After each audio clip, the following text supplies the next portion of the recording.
Hello and happy Wednesday to all of you rainy day writers out there.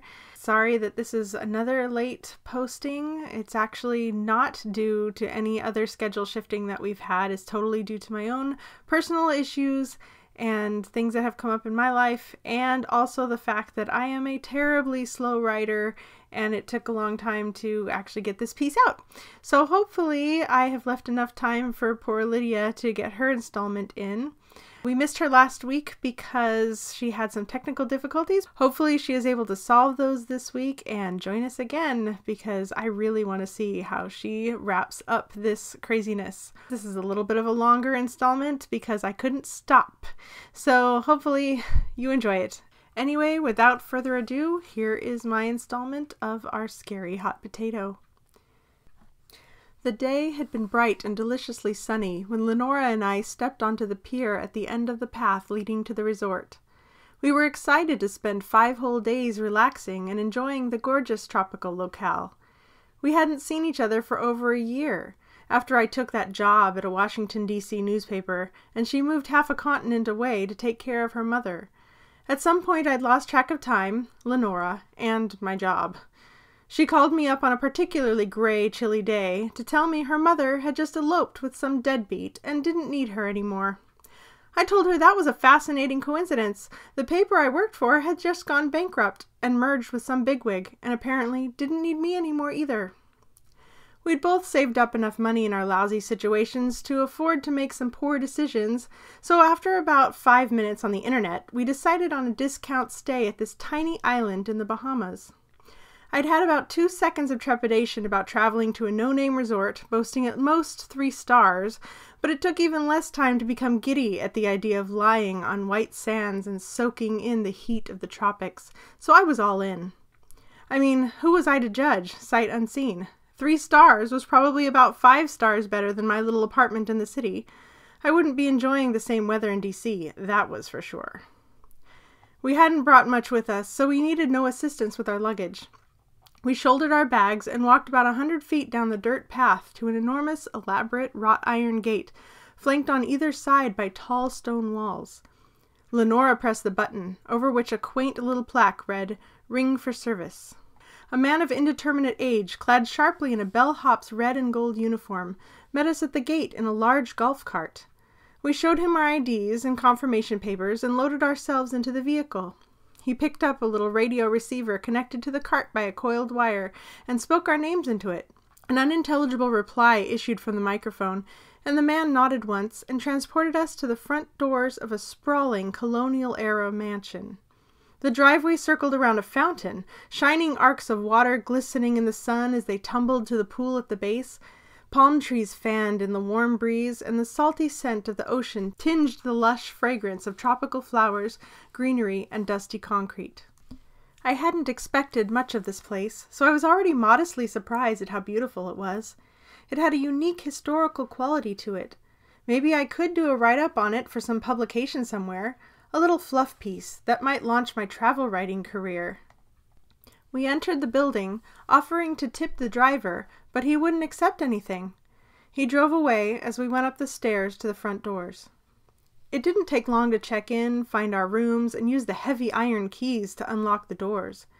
We'd considered staying in the same room, but there was always the chance that one of us might want to sleep while the other entertained. And it wasn't any more expensive to get 2 queen rooms instead of a king suite. They were connected, though, by a gleaming Jack and Jill bathroom, the gigantic jetted tub of which I would be exploiting perhaps every night that we were here. The shower in my apartment was the size of a phone booth. I hadn't soaked in a bathtub in at least a year. Both of our rooms were lavishly appointed in dark wood, red and gold accents, and the cushiest of overstuffed chairs and beds. A huge mirror stood in the corner of each room, and heavy bookcases with a wardrobe lined one wall, containing pretty sculptures, a few decorative books, and shiny brass hardware. "Do you think this thing leads to Narnia?" Lenora murmured, standing next to me as I hung one of 2 dresses I brought with me in the wardrobe and shoved my bag inside. I laughed. It would certainly fit. We finished unpacking and dressed in something appropriately skimpy and beach or pool-worthy, then went out to walk the resort. For a vacation atmosphere, it was pretty quiet. A few people sunned themselves on blankets or lounge chairs, either on the vast green lawn or next to the sizable pool in its own little villa toward the back of the walled grounds. This is where we found the life of the resort to be, for the moment. We both tried not to ogle the hot guys in Speedos, playing water basketball, or lying oiled in the sun, or compare ourselves to the equally hot young women who boasted tans, full wavy hair, and perfect makeup even in the heat of the late afternoon. I noticed something odd, however. There were a number of these lithe, virile young people wearing the same red and gold as I had seen all over the resort. It didn't matter what kind of suit they wore.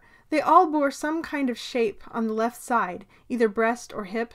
I saw diamonds, triangles, circles, and stars. Maybe they'd purchased their suits from the resort gift shop?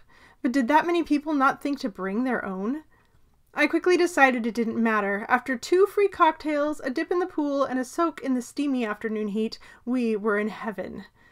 I could live here, I said, sprawled on a towel. Me too, Lenora murmured. You know, it might even cost less than your DC apartment. I snorted. No joke.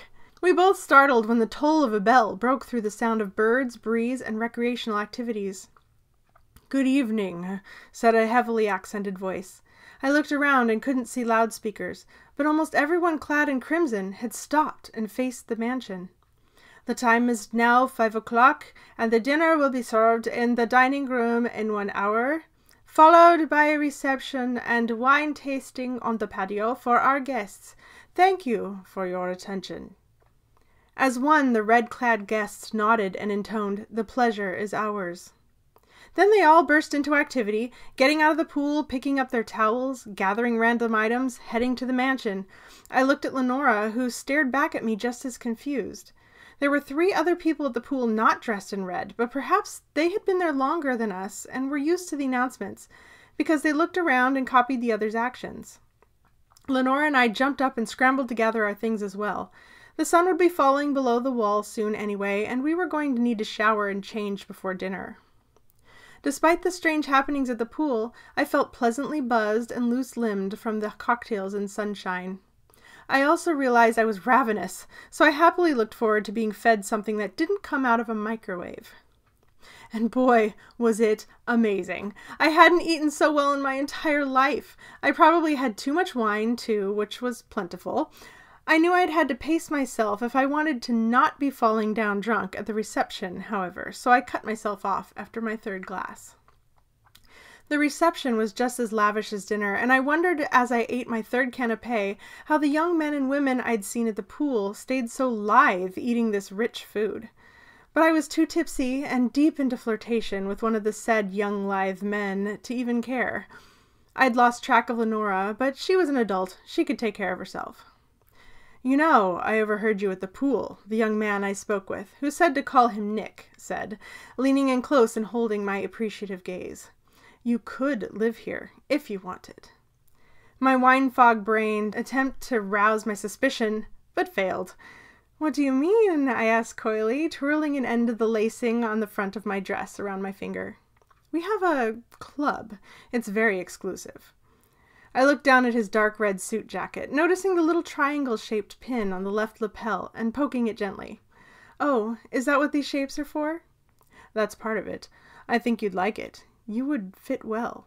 He touched my arm, and my brain turned to syrup and melted into my shoulders. Huh, I managed to say. Would you like to get out of here? He asked, eyes a half-lidded molten cinnamon. Uh-huh, I replied. The next morning my head and stomach ached somewhat, so I drew myself a bath in the enormous tub. I drank coffee I'd brewed in my room and recalled the conversation with Nick while lounging in the hot water. The club thing made sense, judging by all the matching attire and weird collective behavior. Without the wine soaking my brain, I surprised myself by feeling dubious about the offer, rather than intrigued. Maybe it was my journalistic instincts trying to rat out the facts, or my natural skepticism coming into play. Either way, I realized that it might behoove me to stay sober and stick to flirting, instead of getting drunk and carelessly making out with Mr. Perfect until I was sober enough to be willfully making out with Mr. Perfect. But when that bell tolled once more and the voice announced that it was 10 o'clock and events were concluding for the evening, Mr. Suddenly Not As Perfect ceased his attention to me, faced the mansion, and after the announcement said in his maddeningly sexy deep voice, "The pleasure is ours." He then straightened our clothes, took my arm as if we were merely strolling through the grounds, kissed my hand when we reached the patio, and bid me good night. I stood gaping on the patio far longer than was dignifying. Then I marched back to my room and tried to see if Lenora was there. Both the door to the hallway and the door to the bathroom were locked, and she didn't answer to knocking or texts. Fine. I was dang tired anyway. I plopped down on the bed, which suddenly felt like a cloud from heaven, and passed out without washing my face or changing clothes. Now that I was awake and relatively sober, and now caffeinated, I realized it was probably for the best that I'd been forced to mind my inhibitions.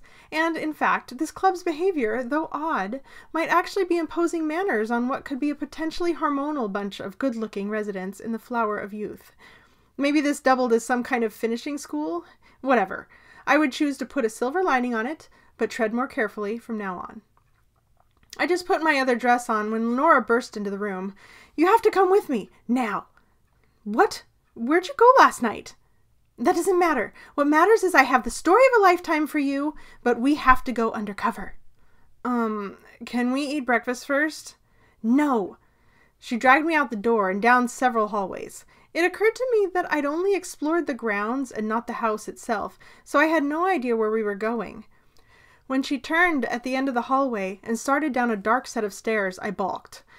"Tell me where we're going." "Shh, I can't. Just shut up and follow me." "I hate when you do this," I hissed. "Don't talk," she hissed back. Her tone wasn't playful or even dismissive. I shut up and followed. The stairway was dark, and the deeper we went, the cooler the air became. Until it wasn't. It warmed significantly in the last 10 feet of stairs and smelled mildly of sulfur.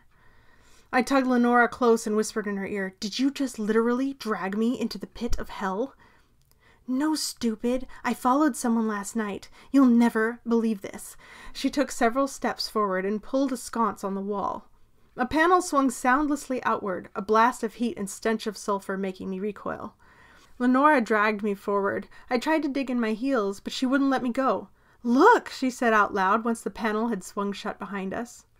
Electric lights hanging from wires along the walls illuminated a cavern lined with piles and piles of gold items, coins, jewelry, ingots, nuggets. In the center of the cavern lay a pool of glowing red magma, bubbling and smoking around a perfectly spherical boulder in the center of it.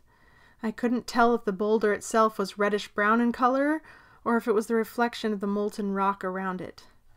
"What is this place?" I breathed. The couple I followed said something about the great-grandfather and bloodstone. They sounded scared, too. At one point, it sounded like they were afraid something was looking for it. "Lenora, we don't want anything to do with this." "Yes, we do. Can you imagine the kind of story this would make? You could fund your own newspaper with a handful of this stuff. You could buy a house." "This isn't mine." "Do you think they'd notice if any was missing?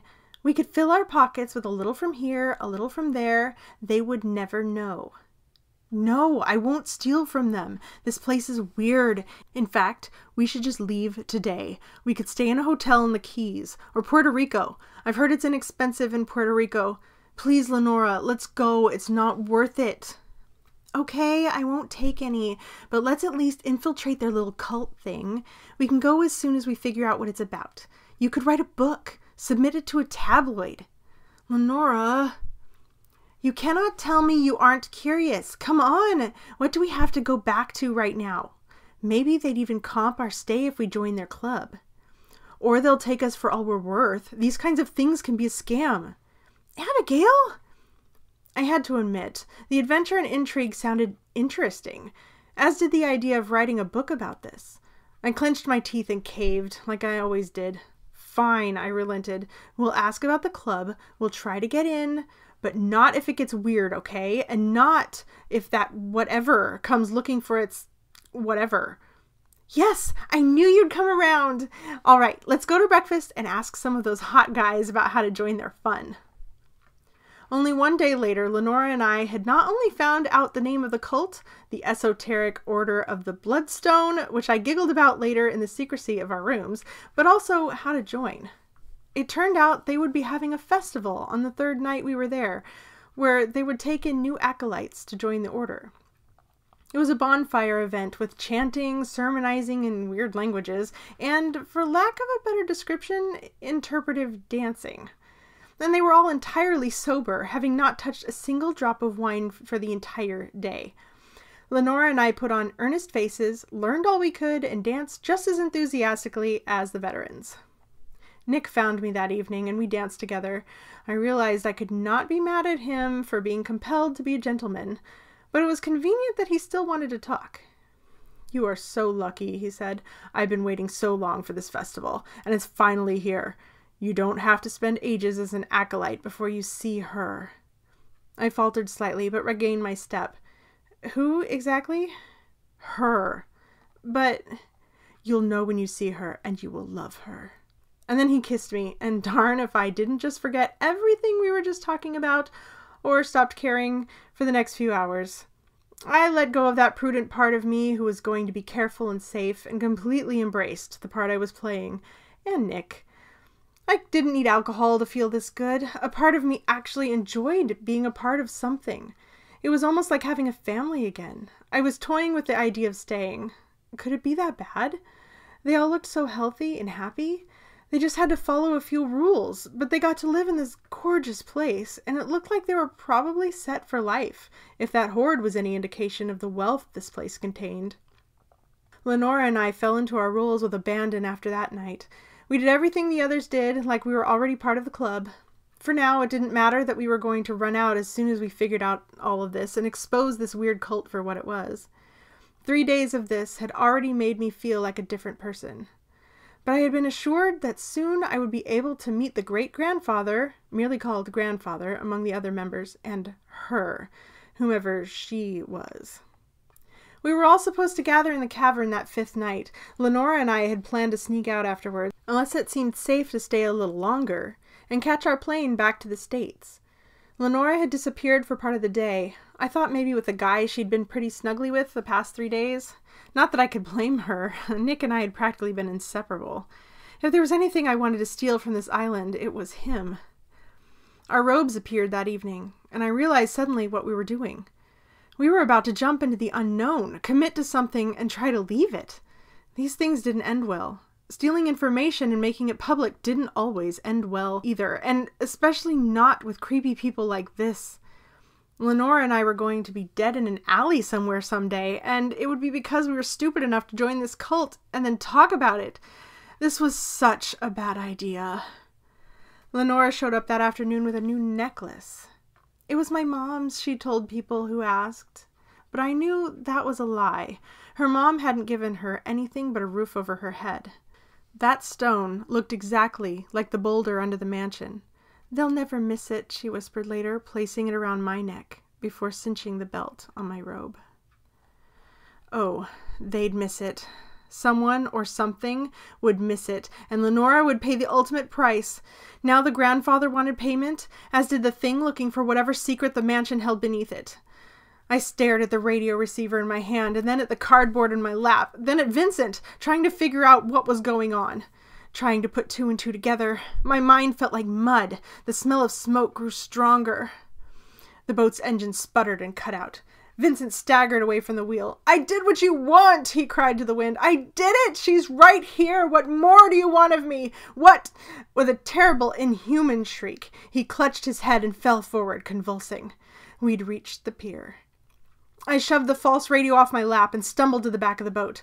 The wind gusted behind me, smelling of sulfur. A sound like rushing waterfall erupted behind me, and I turned around.